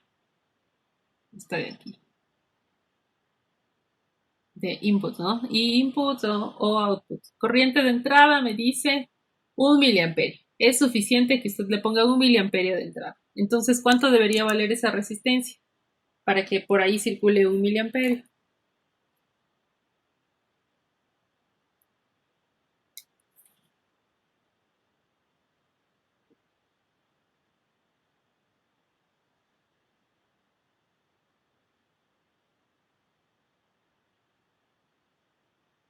¿5K?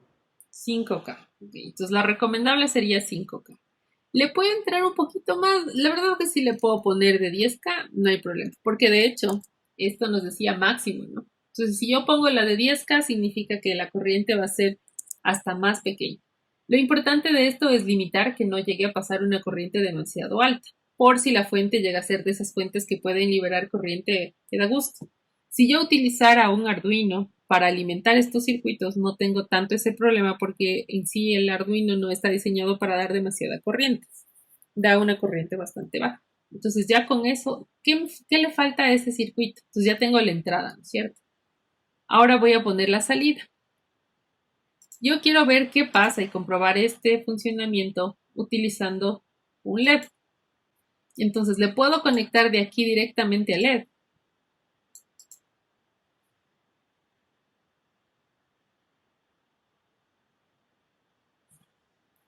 ¿Qué dice? ¿Se conecta nomás? Sí. O sea, pero con la resistencia. Ok, entonces no es directamente, es como una resistencia. Exacto. No le puedo conectar directamente. ¿Por qué no le puedo conectar directamente? Que tengo ni idea de por qué no le pone conectar directamente. O sea, le puedo conectar y va a funcionar. Pero ya vamos a ver qué pasa. Entonces también le voy a poner. ¿Cuánto nos decía aquí en el manual que tengo una corriente máxima que le puedo sacar al dispositivo? Que era la corriente de salida. Estaba acá. Ahí. Entonces nos dice la corriente de salida máxima son 16 miliamperios. Eso es lo que le puedo sacar.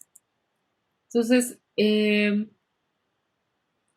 se supondría que yo a la salida de esta compuerta, en este escenario, cuando aquí tengo un 0 lógico, acá se va a poner un 1 lógico. Ese 1 lógico es 5 voltios. En el caso, en el caso excepcional son 5 voltios. Entonces aquí yo tendría 5 voltios. Debo dividir y la corriente máxima que puedo sacarle es 16 miliamperios. Y más o menos con eso se prende un LED en realidad. Por eso es que está limitado ese valor. Entonces, ¿de cuánto debe valer la resistencia?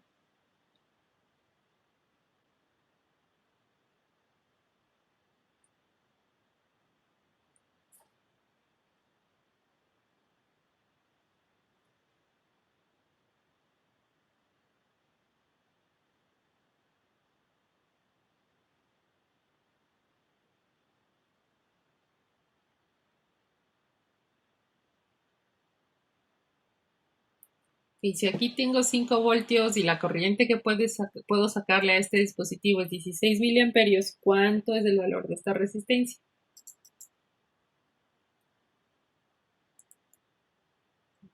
Veamos, aquí ha estado muy calladito, bueno, todos, pero...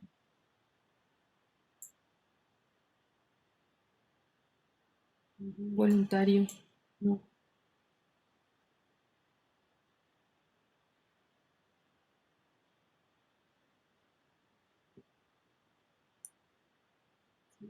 Todavía no les conozco. Ok. Ya, ahí. Entonces, a ver. Tengo mi dispositivo, tengo una resistencia, tengo un LED. No hagan de cuenta que es un LED. Entonces dice que aquí tengo 5 voltios y que la corriente que puede circular es 16 miliamperios.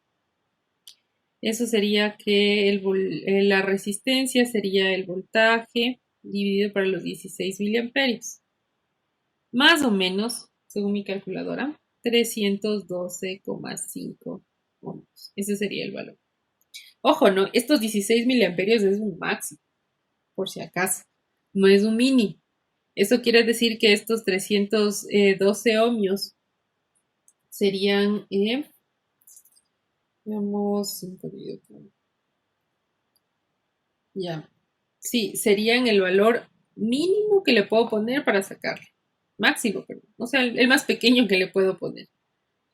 Porque si yo sigo bajando esa resistencia, digo, pero mejor le pongo una de 300 ohmios, porque no encuentra de 312, le pongo de 300. Eso va a hacer que la corriente que le exija sea un poco más alta de la que me dice el dispositivo. No se va a quemar. Por ejemplo, si yo en lugar de 312 le pongo 300, eso sería como pedirle al dispositivo 16,6 miliamperios. Ese punto 6 no le va a quemar al dispositivo. Pero lo que va a hacer es que si ven esta corriente de aquí empieza a aumentar, entonces este voltaje de aquí empieza a caer. Entonces ya no mido 5 voltios a la salida, sino que voy midiendo 4,8, 4,5, 4,6 y yo digo, no, pero le saquemos de nomás, no pasa nada. Ok, sí pasa. Empieza a bajar el voltaje porque le estoy exigiendo más corriente. Y el problema de eso es que si tengo más cosas conectadas, imagínense, entonces decíamos, a ver, pongámosle 330, le voy a poner, que es el clásico valor. Si yo después de aquí quiero conectar a otra cosa, por ejemplo, me voy a conectar a otra. Este dispositivo de aquí, si aquí ya se cayó el voltaje, ahora el otro detecta un voltaje más pequeño. Y así voy conectando en cadena y les voy exigiendo demasiada corriente. Lo que pasa es que llega un momento en que según yo sí hay voltaje, pero es un voltaje bajo el umbral con el que trabaja el dispositivo. Entonces no se recomienda. Y también, bueno, los LEDs pueden soportar, necesitan como 15 miliamperios, dependiendo del LED, pero normalmente necesitan 15 miliamperios para funcionar. Y a todo esto me falta una referencia, ¿no es cierto? Porque sin la referencia no hace nada mi circuito. Para incluir las tierras y esto, van acá en la parte de la izquierda y donde dice Terminal Mode y van a encontrar algunas cosas accesorias adicionales, como por ejemplo el Power, que es el voltaje, pero en este caso no utilicé el Power, quería yo utilizar la fuente. El Ground, entonces vamos a poner la tierra, un chasis que es la conexión a tierra, o sea, este es el negativo de la fuente de alimentación y esta es la conexión a tierra y otras cosas. Vamos a utilizar el Ground para tener referencia, porque el voltaje es una consecuencia de la energía y la energía necesita, y de la energía potencial y la energía potencial necesita tener una referencia. es entre 2 puntos. No puedo, a ver, no puede haber voltaje si no hay 2 puntos de referencia. Ok, entonces ahí ya le puedo simular. Listo, ¿por qué está un 1 acá? No funciona. ¿Por qué? Justo hoy no quiere funcionar esto. Qué chistoso. Algo le pasó, a ver, veamos. Voy a buscar el otro switch.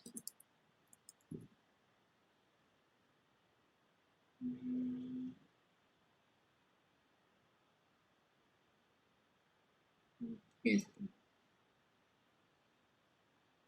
Mejor con este.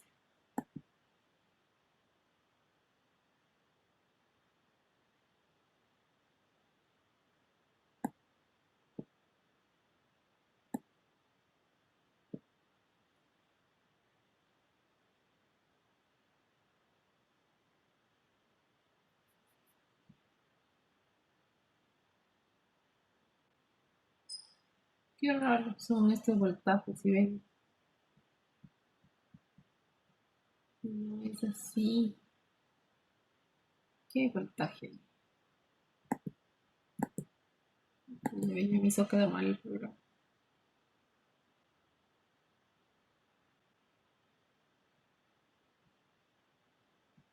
Pero bueno, como ven estos puntitos rojos indican que hay voltaje, lo cual es chistoso porque no hay nada conectado. Me parece voltaje.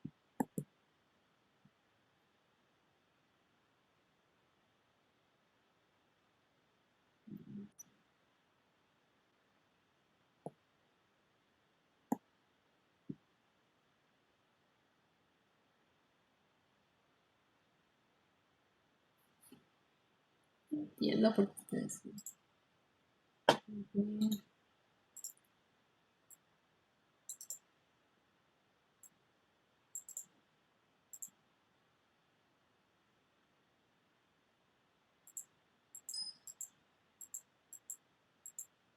No, no me deja.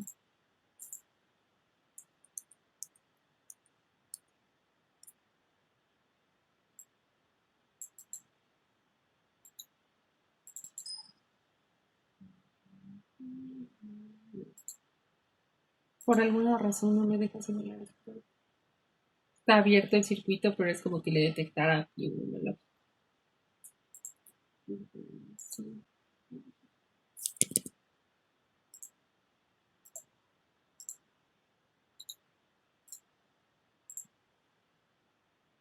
Inge, ¿podría ser la fuente? Sí, ¿O está creo que bien la puede fuente? ser. O sea, me parece raro, porque la idea de utilizar esta fuente era no usar la otra, pero parece, ¿no? Ok, ahí sí ya funcionó bien. Sí, qué gracioso. En la vida real no debería. No sé si es de este.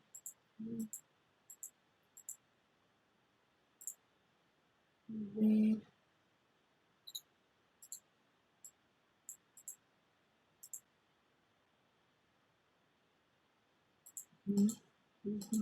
Normalmente, bueno, otra de las cosas que pueden utilizar es la fuente de alimentación, la que tiene el programa mismo, que es esta de aquí, que se llama Power.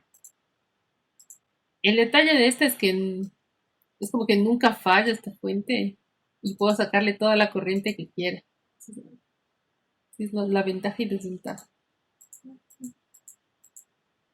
Sí, es como que nunca, como que el switch no dejara de trabajar. O sea, lo más gracioso es que si no le conecto nada, igual se queda prendida la compuerta. Eso me parece. Miren, ahí sí funciona. Entonces,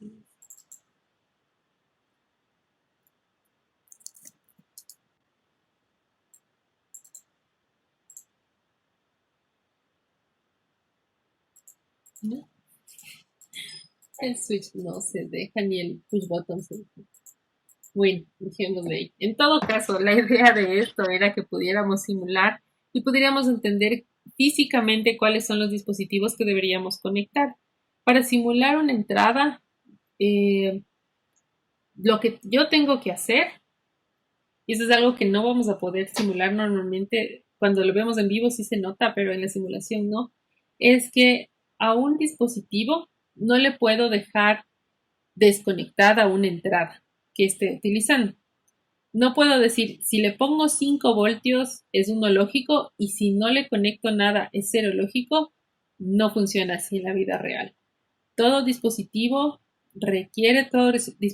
lógico requiere que haya específicamente una referencia de voltaje.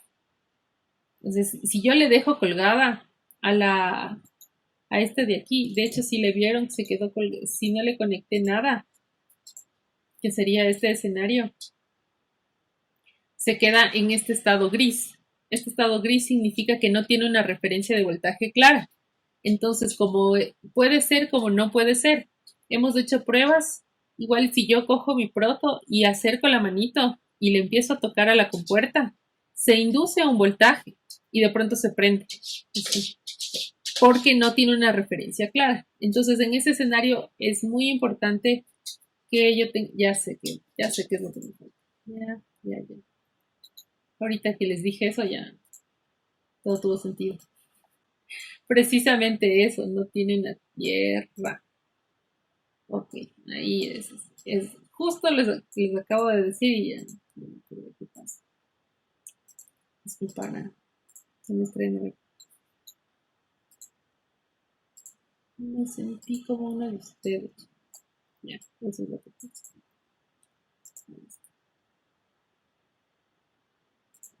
Ahí está. Ya se murió. Ahí debería funcionar. Precisamente esta configuración es la que debería funcionar.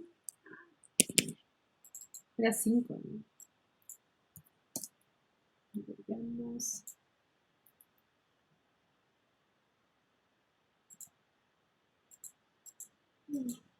Voy a agarrar, no sé si es mi simulación, que es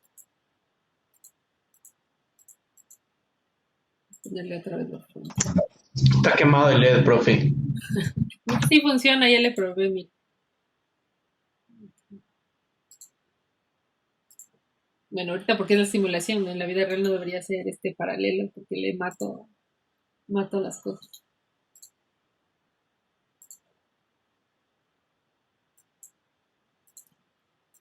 Ahí está, sí se prende, no está quemado.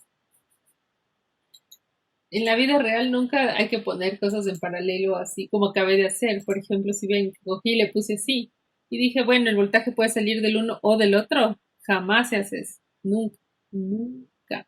Debe haber en la mitad un dispositivo que pueda direccionar la corriente de donde venga. No que pueda yo decir, ay, que se sumen las corrientes y ya. Porque lo que ocasiona es un corte.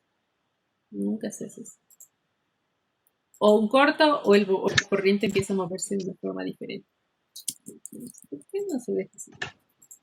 Martín Puente me enseñó a hacer eso, profe.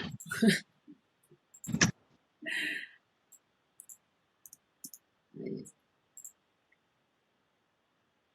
Sí, ya se dejó. Qué raro, no sé por qué. ¿Será porque es esto? Probemos con las notas. Le dije no con esa y ahora me va a hacer que no.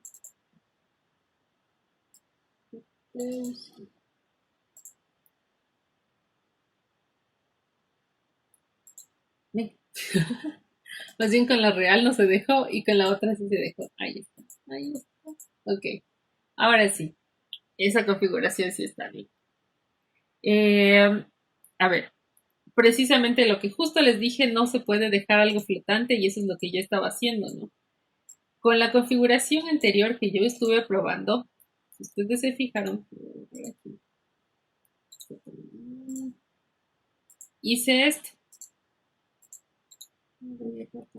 Ya, aquí. Entonces, ¿qué sucede?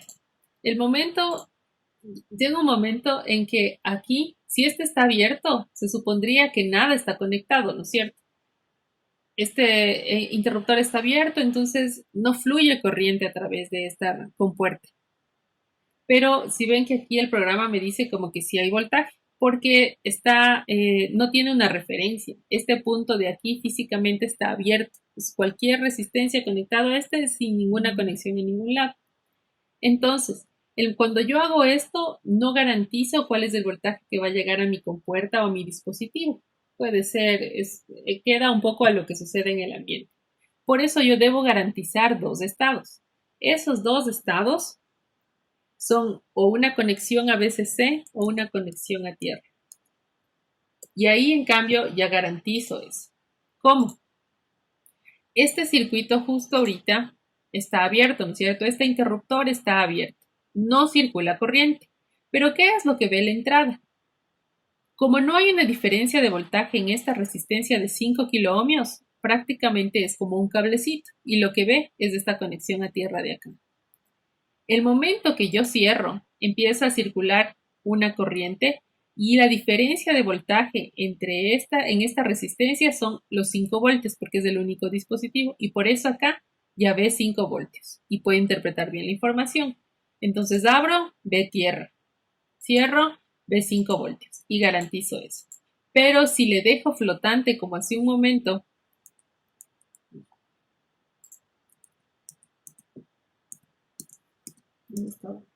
ya de gana.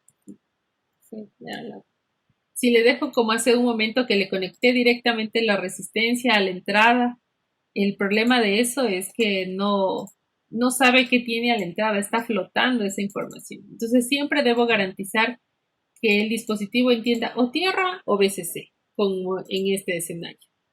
Ahí se conecta tierra, perdón, ahí está VCC, ahí está tierra, ahí está VCC, ahí está tierra. También cuando tengo esta parte del simulador, si ven en la parte de la izquierda, tengo estos que dicen Proof Mode.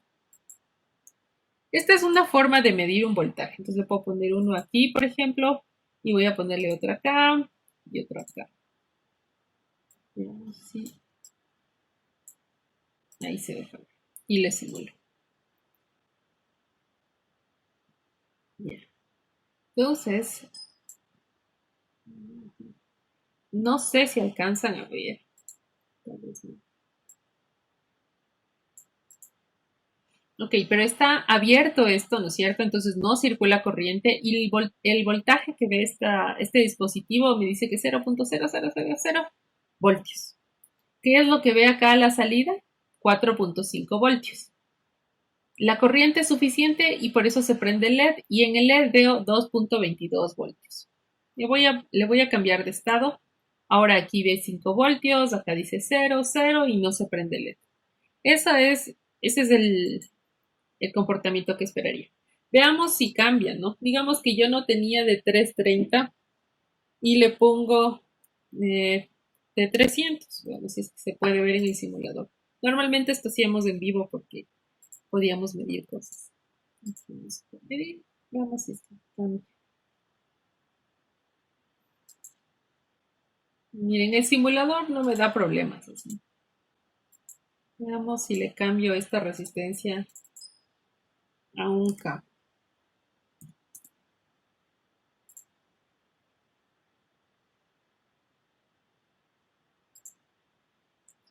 Miren, en este caso le cambié a un K. El simulador, si ven que me muestra, está prendido el LED, así bien bajito porque la corriente que está circulando ahora es muy pequeña. Pero igual está cayendo una corriente. Y el voltaje aquí, miren, ya varió. Hace un momento yo tenía aquí 2.2 y ahora tengo 2.19. Vamos a ver si es que se puede ver la diferencia si no conecto una resistencia. Y digo, no, de una LED. ¿Ven? Se prende y si estuviera en vivo se prendiera así, pero con maldad. Y miren qué es lo que pasó. Se cayó el voltaje. Porque ya no hay una resistencia que limite eso, entonces solo queda el LED ahí a su discreción de ver cuánta corriente me está exigiendo. Entonces, obviamente, aquí se ve, si hiciéramos esto en el laboratorio y pudiéramos medir, normalmente el momento que yo le pongo directamente el LED, aquí ya no veo 4.2 voltios, veo 2 voltios, por ejemplo. Si de la salida de un dispositivo conecto directo el LED, veo 2 voltios. Porque el LED necesita solo 2 voltios para funcionar. Como vieron en la simulación hace rato, decía 2.2 voltios. Eso es lo que necesita el LED. Entonces lo que hace el LED es, le baja el voltaje porque solo necesita poca corriente y se cae todito el voltaje de la salida de acá. Y eso puede dañar los elementos que están atrás, que están antes.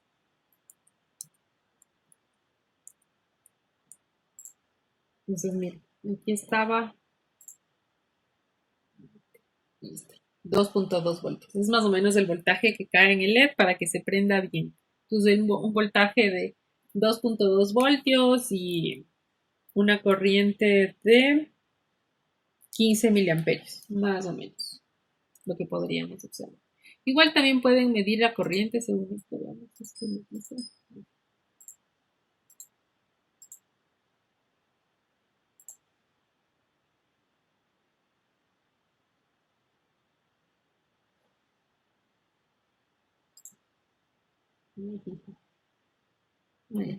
No, dice que está en un lugar ambiguo. No sé. Hay otros medidores que están aquí. ¿Dónde están? Aquí. Ya. También así como hay estas puntas de prueba dentro del menú, en la parte de la izquierda abajo, hay uno que parece como un osciloscopio súper chiquito que se llama, a ver si se pone el nombre, bueno, el osciloscopio pequeño. Los instrumentos. Y entonces aquí es donde vamos a poder observar el osciloscopio, el analizador lógico, contador de tiempo y de frecuencia. Estos de aquí son para las comunicaciones, cuando se quiere ver qué tipo de datos está enviando o está saliendo. Los diferentes medidores de voltaje y de corriente. Entonces, miren, aquí nos dice un medidor de corriente. Entonces, el medidor de corriente siempre se conecta en serie con el circuito. Entonces, para eso necesito mover esto.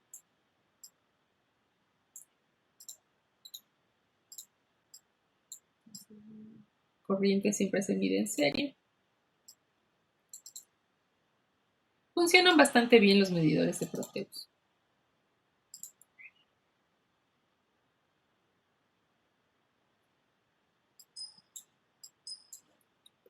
Justo la etapa. Ya está listo.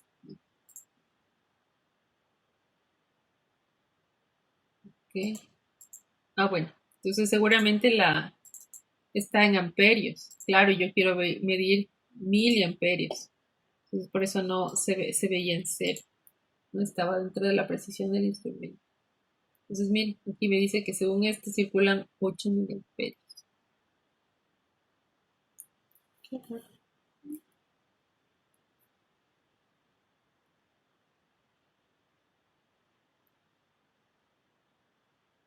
Y sí, una pregunta. Claro. No entendí bien por qué esas resistencias se ponen en paralelo y no en serie. Ya, porque lo que tú necesitas a la entrada del dispositivo es garantizarle un 1 lógico o un 0 lógico. Entonces, con esta combinación en este punto, tú tienes, cuando hay circulación de corriente, tienes 5 voltios y cuando no hay circulación de corriente, lo que tienes es esta conexión a tierra. Porque al final, una resistencia es, o sea, a pesar del valor que tenga, es una conexión directa a tierra. Sí, es un punto de referencia. Entonces, el momento que yo le presiono, empieza a circular corriente y lo que yo estoy poniendo aquí es como cuando mides voltaje que tienes entre 2 puntos. Este dispositivo de aquí va a tener una conexión a veces ella tierra, entonces cualquier voltaje de entrada siempre lo va a referir con respecto a su tierra. Por eso es que si yo le conecto así, va a comparar esta entrada, el voltaje que tenga aquí con respecto a tierra. Entonces, si la desconecto, en cambio dice este punto con respecto a tierra es el mismo punto, por eso es un 0 lógico. Pero si no le conecto nada, si le quito este punto de aquí, que era lo que teníamos hace un momento. O sea, sería un cable. Es un cable suelto para el dispositivo. Entonces es como que dice, no sabe si está conectado, no está conectado. No es un estado definido para el dispositivo y puede interpretarlo como quiera. Aquí en la simulación le interpretó como si estuviera conectado, por eso se nos puso en rojo. Mira, aquí dice 5 voltios. Y si tú dices, no, pues ¿de dónde 5 voltios? Y aquí está, no está conectado a nada, pero en la simulación le asume como eso. En la vida real no te darían 5 voltios, tal vez te dan unos 2 voltios, así que es un voltaje de inducido, que es como un ruido prácticamente. Entonces, por eso se debe conectar así. Solo el momento que está cerrado dice, y ahora sí son 5 voltios. Y aquí que está abierto, no sé, es lo que pasa en el ambiente con respecto a tierra. Por eso hace eso. Entonces, siempre se conecta de esta manera. Se conecta Ya. como que un divisor de tensión y uno de los puntos a la entrada para identificar. Entonces, esta de aquí, por ejemplo, eh, es una lógica positiva. Cuando está abierto es 0 y cuando está conectado es 1. Esa es una de las formas. Otra, ¿cómo le haría yo la lógica al revés? Entonces, le conecto acá. Creo que ahí. No, miento, no es ahí. Es al revés. Es la resistencia acá y el otro allá.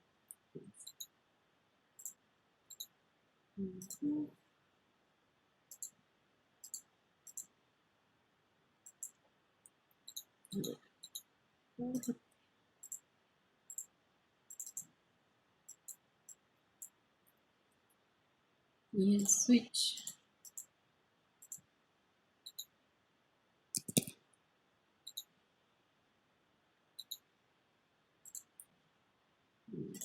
Y sí.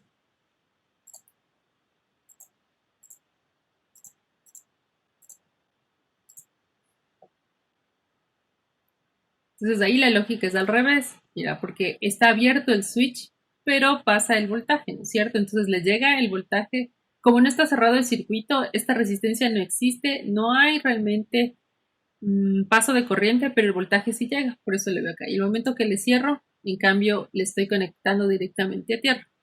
Esta sería una lógica negativa. ¿Por qué? Cerrado 0, abierto 1. En el caso anterior era abierto 0, cerrado 1. Entonces, con esto, de esta manera, yo le cambio la lógica a la entrada. Digo, quiero que cuando el interruptor esté cerrado, vea un 0 lógico y cuando esté abierto, vea un 1 lógico. Entonces, realmente, ¿qué es lo que hicimos? Fue cambiar de posición la resistencia y el interruptor. El interruptor conectarlo a tierra y la resistencia VCC.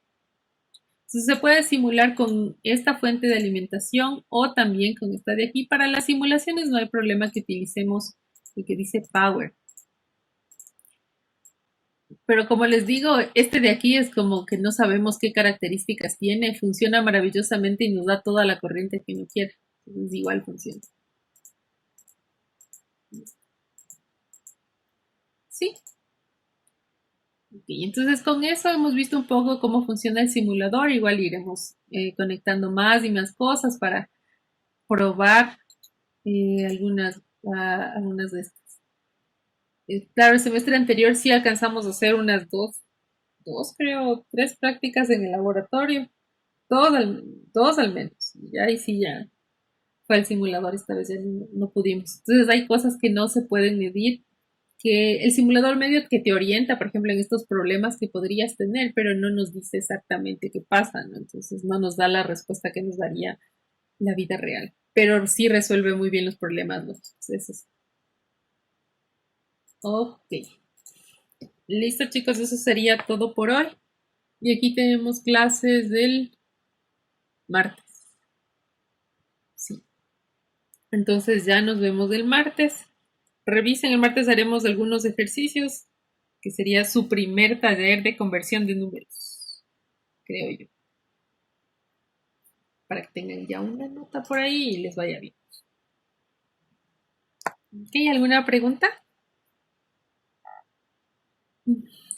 Dije, ¿el taller que dijo es en simulación o a mano? A mano, porque va a ser de transformación de números. Ah, ya. Gracias. Simulación todavía no. Ok. Bueno, entonces si no tienen ninguna otra pregunta, hasta ahí quedamos por el día de hoy.